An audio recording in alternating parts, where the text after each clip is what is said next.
ఈసారైనా బాబా దయ వల్ల పెళ్లి నిలబడితే చాలు. అవుతుంది బాబా దయ వల్ల నిలబడుతుందా ఈరోజు ఈసారి? పెళ్లి అవుతుంది ఈసారి.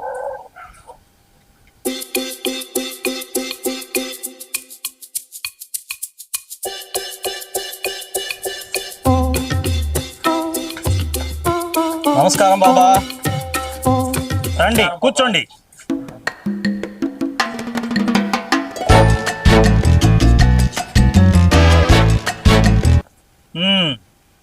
ఏంది మీ సమస్య చెప్పండి. బాబా, మా ఓడికి ఒక్క సంబంధం కూడా మంచిది రావడం లేదు బాబా. ఇప్పుడు 4 పెళ్ళిళ్ళు చేశాం బాబా, నలుగురు 4 నిలుద్రతలకే వెళ్ళిపోయారు బాబా. ఇప్పుడు 5వ సంబంధం చూస్తున్నాం బాబా. అది మంచిదా కాదా, నిలబడదా తెలుసుకుందామని మీకు అడుగొచ్చాం బాబా.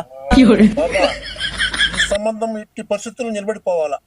ఏం చేస్తారో ఏమో, అంతా మీ ఇష్టం బాబా. మీ దగ్గరకు తీసుకొస్తే అంతా మంచి జరుగుతుందని వీళ్ళని మీ దగ్గరకు తీసుకొచ్చాను బాబా. అంతా మంచి జరిగేటట్టు సంబంధం నిలబెడతాడు చూడు బాబా. ఈ 2 నిమ్మకాయలు నువ్వు చాలా గట్టిగా చేతిలో పట్టుకొని ఆయన.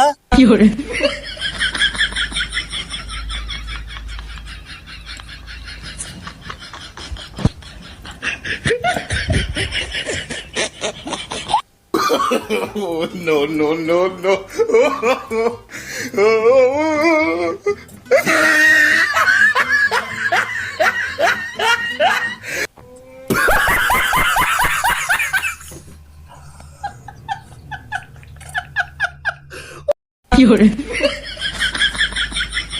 ఆ నిమ్మకాయలు 2 అక్కడ పెట్టిన ఆయన. ఈ తాడు గట్టిగా పట్టుకో.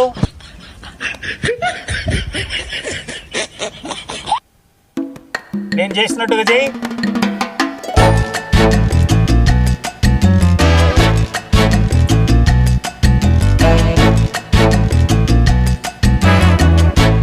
అయినా కళ్ళు మూసుకో. నీకు ఇష్టమైన హీరోయిన్ గుర్తు చేసుకో.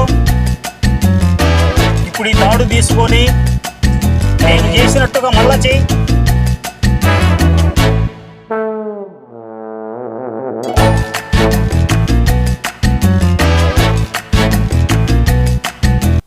ఏది నాయనా, ఒక్కసారి ప్రయత్నం చేయి.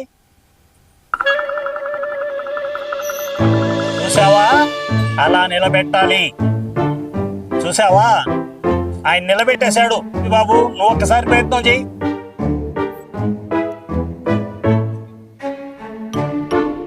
చూసావా, మీ నాన్న కూడా నిలబెట్టేశాడు. ఇప్పుడు ఏంది బాబా మా ఓడి పరిస్థితి?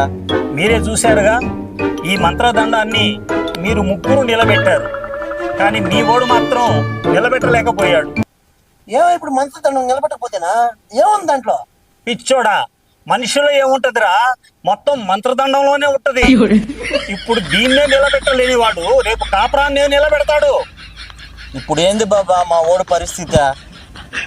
ఏముందా, మీ అబ్బాయికి 5 పెళ్లిళ్ళు చేసినా 50 పెళ్లిళ్ళు చేసినా అనవసరమే. సరే బాబా, వస్తావా? చేసేది ఏముంది, క్షేమంగా వెళ్ళి రండి.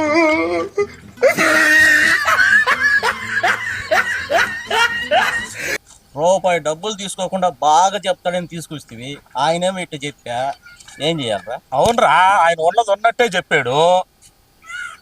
అనవసరంగా 5 లక్షల రూపాయలు కట్నం పోయినా ఏం చేస్తాం? అంతా వాడి తలరాత. ఏం చేస్తాం?